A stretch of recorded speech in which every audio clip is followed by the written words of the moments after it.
Hey, DeRacers. So we're happy to talk to you today about round two. That's going to be the main focus of today. So immediately, let's kick some things off and then talk about a quick recap on round one and then lead it into it. So if you're not paying attention to you got some problems. We got the the DERC Army Unraced competition going on. So this is a triathlon. So there's going to be 3 different rounds. We just finished the first one, which was training ground only. As we move into round 2 and round 3, no longer are we on training grounds, but for all of them, I believe it's all exclusively one DERC. Is that right? That's correct. Yeah. What we're focusing on now is most horses have gotten up past level 20. Most horses that were really good in the first round were probably level 23, 24, 25. And you are essentially a first level bracket from 1 to 25. So to get out of training grounds, you have to be level 26 or greater. Perfect. All right. Now, kudos to Brad and the team at DERC Army. They made this enormous scoreboard here. So just covering this briefly, we got the main leaderboard, which is showing the top 20 horses. Now, to win this event, it's going to need to be in the top 20, and it's a combined score of your perf score or your performance score of round 1, 2, and 3. So right now, Adi is in 1 and 2 as well as 4. So he is crushing it so far in round 1. Yep. And then as you bounce around, they made all sorts of fun things and prize structures, the race count, etc. But now let's focus really on race 2. As we're going into round two. Thank you. So as we go into this one, what's nice here is that you can flip to the main leaderboard. You can find out what horses are in front of you. Who are you trying to target? You can go to R2 race count to see where they are running, and you can see where they're positioning themselves. So there's a lot of strategy here. And then as we move beyond that, there's going to be a lot coming from there. So before we dive too deep into this, I want to switch gears, kick it over to you, and talk about the simplified version of the tool that we're going to be releasing today. Yeah, so what we figured out really quickly, and a lot of you out there already recognize this, as you transitioned out of round 1 into round 2, your horses may or may not have still been running training grounds. And for us in particular, we have the ARM racing bot, and it does not differentiate between the 1 DERC regular races and the 1 DERC training grounds races. So because of that, a lot of horses were still going in as they're working their way out of that first bracket. So what we realized is we had to create a tool that allowed you to quickly drop your stable in and strip out the training grounds. And that's really important because in round 2, any of the training grounds races don't count toward your perf score in your top 5 tracks and distances combined together to give you your total score for that round. So it would be really difficult unless you happen to have taken a snapshot of exactly how many races you've done, and then you're monitoring which races you've done since then that are training grounds for every surface. It was going to be a lot of going back to notepad and paper, and we don't want to go back to those days. So we quickly modified our current larger analysis tool and stripped it down. It's just the overview here that we're on right now. And then a modified horse analysis page, which you'll be familiar with. And then we've actually added a third tab that we'll go over in just a minute. But yeah, do you want me to send it back to you, or do you want me to keep going? Yeah, sure. The one thing I want to point out too is if you are sucking it up in the competition, I just need to plug this again.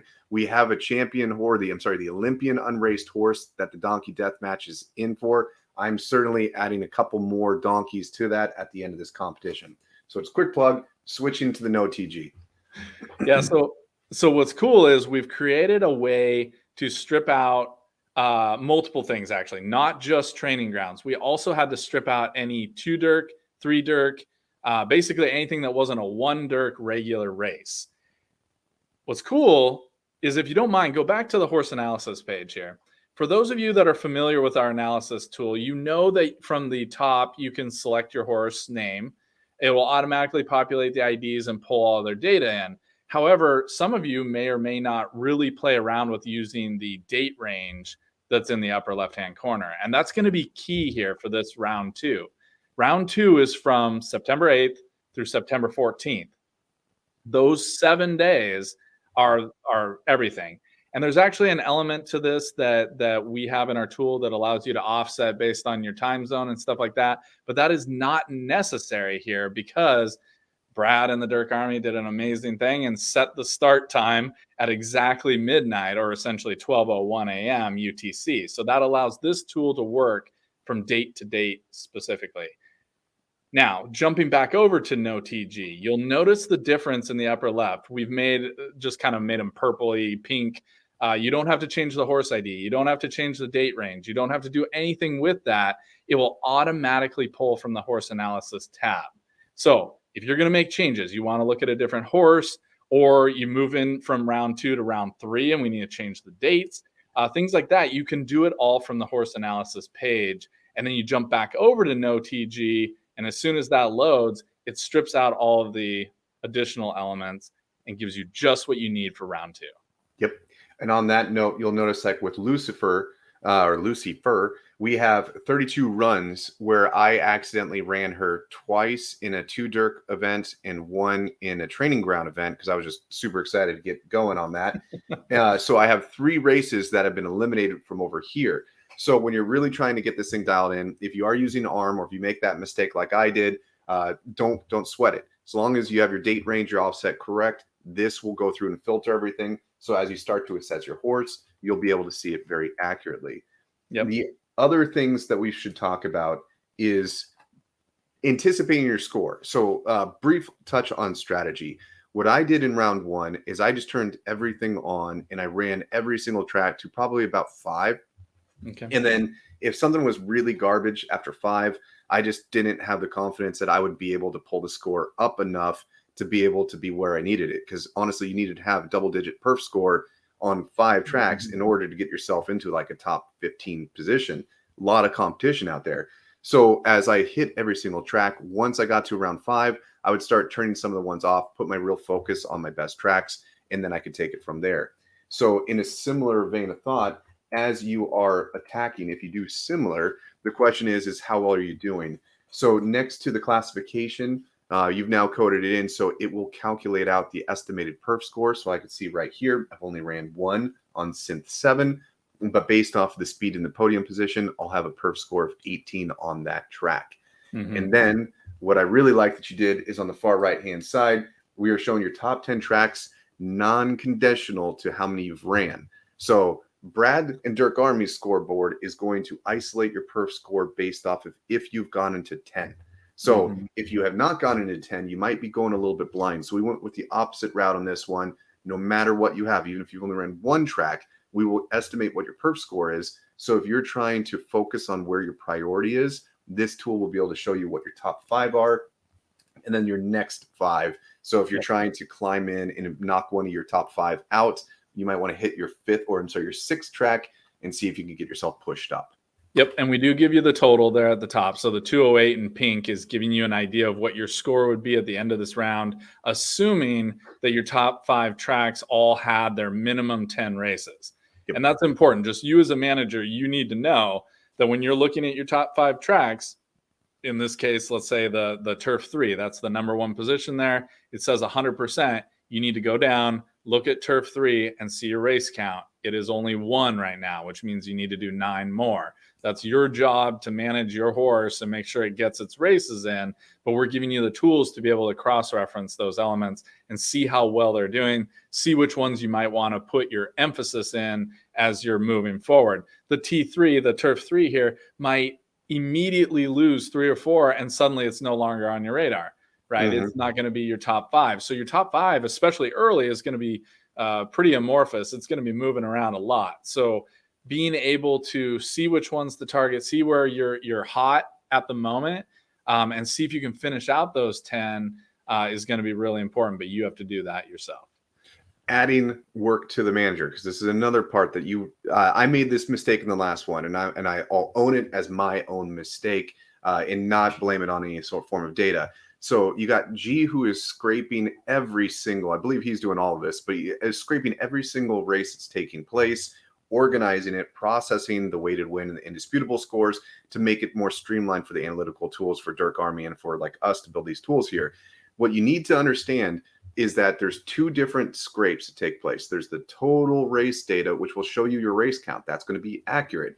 But then like Indy and weighted win, that gets pre-processed. So that means that that gets separated and scraped in a different rate. It gets processed differently. So you might find that your count has updated, but your indisputable and your weighted win might not.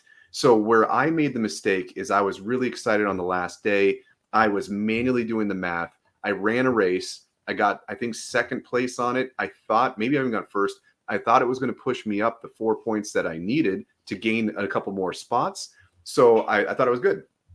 I benched my horse. And then when I saw the data updated and it had that race count, I thought that everything updated. I looked at the perf score. It did not change much. So I assumed that my indisputable was bad. My weighted win would have gone up and they would have neutralized. So I ran one more time and I did not podium and I ended up tanking myself. So what you need to know is, especially as you get down to the last day of the performance, if you're in close competition and you're really being cautious about when you're going to want to run that race, I might recommend put like a 4-hour gap on the absolute safest side in between the quantity of that specific TG or turf and distance, TD. And so you can make sure that you don't accidentally do what I did and screw up a couple points. Yep. And they can be out of sync by as little as just a few minutes or an hour, but it could occur at multiple points throughout a 4-hour window. So updates are happening on the larger scale, processing those calculations every 4 hours. But in the interim, you're getting additional data with regard to races that is popping up and being populated in waves for the horses as they update. So a couple of your horses may suddenly appear to have almost all of their races in there, but like you said, the Indy or the weighted win might not be fully accurate yet. So again, wait just a couple hours before you decide to run that 11th race to see if it's actually necessary. Excellent. And not too much more to cover. I mean, there's some strategy things that we could talk about, but I don't know if I want to share all my strategy tips just yet. The one thing that's really cool about round 2 is that it's not just the competition horses. So what's exciting about this is you have competition horses running against veterans out there. So I suspect it's going to be very, very hard to put up the same type of points as we saw in round 1, which means that if you are trailing and you're trying to gain on it, it's going to be very difficult for you. So the burden is now to the people that are lower in the rankings. The people that are at the top of the rankings, they're in a safer spot because I think it's going to be harder for people to get 93 points in a round, but I might be wrong. You're seeing some really good horses blocking and taking the podium positions from some of these competition horses. So you got to be smart out there and you got to be very, very, very cautious about some of the races that you're going into. But right now it seems like everybody is just insta-filling every single one DERC race. So there's not much thought at this stage. And for those of you using ARM, we have heard you. We're in talks with our dev to be able to add a feature that would allow you to avoid training races in the future. It's not something we can pull off in the next couple of days to get ready for round 2. But for future, seasons, assuming we use a similar format or something like it, that feature will be available. I also wanted to point out, you mentioned that there's some good horses out there going, right? We've also got some pretty dang good horses starting off, and we actually pre-populated them in the drop down here. I know Yoder's got one named Popped. That the last I checked, that thing, it's like midway down. Oh, there it is. That thing was doing insane numbers. And if you jump over to no TG there, this thing's score 364 across the board, but a 314 right now. I mean, it's winning. It's already got 2 tracks that have 100%, which just to even get that many wins in your first 40 races or so, that's amazing. And wow, so he has 2 wins right here on Turf 5. He's ran 2 of them and got first on both of them. Unreal. So congrats to you, Yoder. You got a good start there. That's going to be necessary in this second round. I mean, some of us have talked about it. You mentioned it at the beginning of this video. The scores are not going to be as high in round 2 as they were in round 1. But if you get a horse that runs like this and shows up a few times, it might have a pretty dang good score to combine with its round 1 score. So we're going to see a pretty big separation, I think, between the top horses and those middle of the pack horses after round 2. Yep. And if you guys, seriously, and if your horses are sucking, like I'm proud to show that I have the 2 lowest horses. If we go to the profitability, Macaque and Jesus are both mine. And so come try to take I've got Molten right there with you in the 4th spot. So there's going to be a donkey event at the end of this. So there's going to be opportunities to win, even if your horse sucks. And then again, the donkey death match, the registration of that is going to be on that first page on the stable assessment tool. So make sure you sign up at the end of this one. But thanks, DERC Army, OXG, the data tools, the competition, everything's awesome. Yeah. So having a lot of fun out there. Yeah, and we know, we hear what you guys say when a tool's needed. We try to build it, and that's what we're trying to do here. We are throwing this out really quick. We stripped it down. We're putting it out there. This is a separate file. So we will provide that link, and we'll probably drop it into the DERC Army so that people can grab that right away. Make sure to make a copy of it so that you have control of all the drop downs, the editing, etc. There are no app scripts. There's nothing that needs to run on this one. It is just pure calculation. Just let it do its thing once you've populated your horses. And then the other element to this is, for those of you that do know how, you can just simply copy the no TD tab and move it to an existing spreadsheet if you already have your other analysis tool. Because of the fact that it's called horse analysis on both of them, it will automatically pull that in and work. So if you want to keep a tool like this where it's more stripped down without the training grounds races for any reason, you can drop it into your main assessment tools or analytics sheets. But it's probably just easiest to run this one separately and just let it go. It'll be fresh, it'll be clean, it'll be simple, and should work for you. Let us know if it doesn't. Perfect. All right, guys, 6 more days approximately left in round 2. So good luck out there. Get your races going. Don't give up yet. A lot of room to grow, gain on those guys. And then round 3, we got another chance as well. So best of luck to all you guys, except for Audie, because you got enough luck right now. So worst of luck to you, man.